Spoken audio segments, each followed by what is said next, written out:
Chapter 16. At the Crossing Place. It was night, a cold, frosty night, vivid with stars, Irumgadu the brightest among them, and in the light of her star sat Irumgadu herself, cross-legged on the ground, thin, but erect as ever, her hair coiled into its cone and pinned with its 3 bone pins. With her sat Nime and Vorka and Tikek with the baby in her arms, and Maroo. All around the family, fires were burning, and women were preparing a great feast to celebrate their homecoming. Already drums had begun to tap, and children had put on their beads, ready for the dancing. Whole deer carcasses were being roasted over the hearth fires, and drinks were brewing in leather buckets. The family sat in the place of honor by Kiritek's hearth fire, but the loss of Otak took all the joy out of their homecoming. Tikek's tears ran as she cuddled the baby. Old Mother looked drawn, and Maroo guessed she must have been questioning herself whether she had been right to send the children on alone. Maroo counted on all the days of one hand the days that had passed since she came down from the mountain. The young men had searched the lower slopes the day she returned, but found no trace of Otak. They had wanted to go higher, but the elders forbade it. The mountain spirit had taken Otak, they said. One life was enough. Maroo knew that Otak probably could not survive so many days alone, yet she still kept hope alive. He had his weapons, and the dog, and perhaps the magic of the ibex horns. The day she had arrived in the camp, several young men from each of the 4 tribes had set out at once to find the snow house on the plain, taking food, furs, and sledges. Maroo, too tired to walk, had been pulled on the sledge so that she could guide them to the place. The men had traveled at a hunter's trot and reached the snow house in 2 days. They had found the family hungry, but all alive. As soon as they were fit to travel, they had been put on the sledges, and the hunters had pulled them back along the trail. Maroo, watching the 2 men jogging ahead, as they pulled the laden sledge she sat on, had had a fleeting vision of a sledge pulled by a pack of dogs, tame dogs like Revo. She had wanted urgently to share her vision with Otak, knowing he would be captivated by it too. Then she remembered that Otak was dead. She would never share any ideas with him again. The journey had taken 4 days, and when at last they came in sight of the camp, a great shout had gone up. They had come running to meet them. The drums had begun to beat, and Kiritek and Sophie had offered up thanks to the Earth Mother for their delivery.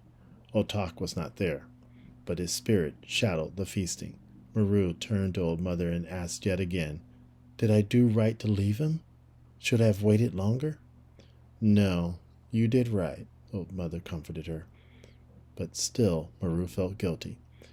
The people crowded around.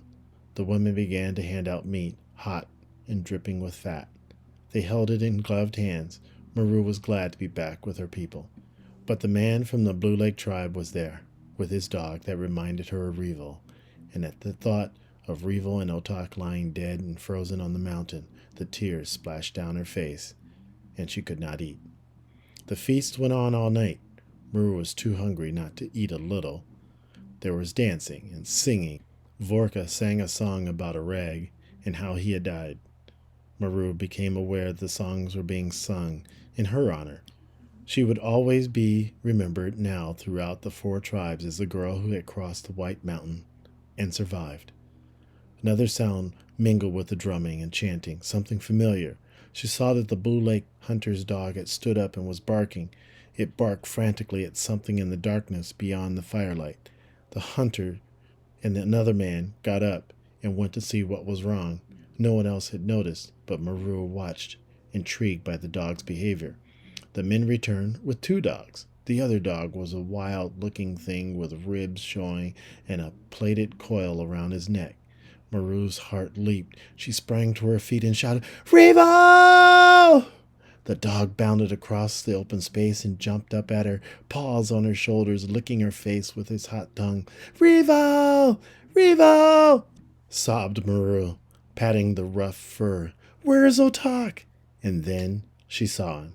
The circle of people had broken, and Otak staggered into the firelight. There was a moment's hush, a drawing back, and Maroo felt a hair prickle on her head as the unspoken thought reached her. Is it a spirit? Then the dog rushed forward, and Maroo broke free and ran and flung her arms around Otak. Otak said faintly, I'm cold. He sagged and fell to his knees. The people crowded around. Later, they heard what had happened, how Otak, lost in the blizzard, had fallen and sprained his ankle. Unable to walk, he had sheltered in a small cave with only the dog to keep him warm, shouting occasionally for help and hoping that Maroo would find him. You should have sent Revo for me, Maroo said. I did. He went off. Perhaps he didn't understand.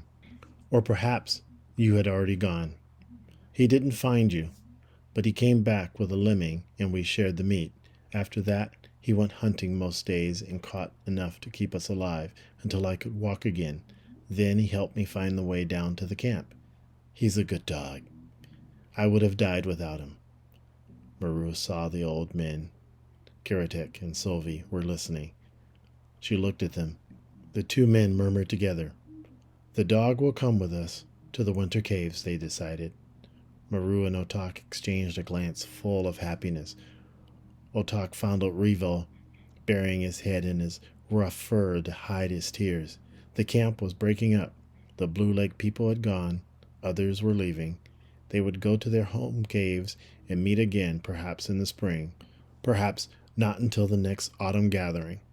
For the land was vast, and the men were few. The tents were rolled up, the last fires stamped out, the tent poles and the deer carcasses piled onto sledges. Birds flew by, flock after flock, heading south. The sky looked cold. Winter had come. Immense herds of reindeer spread out across the white plain. Maroo and Otak walked with their people along the trail to the winter caves, and the dog trotted beside them. The end.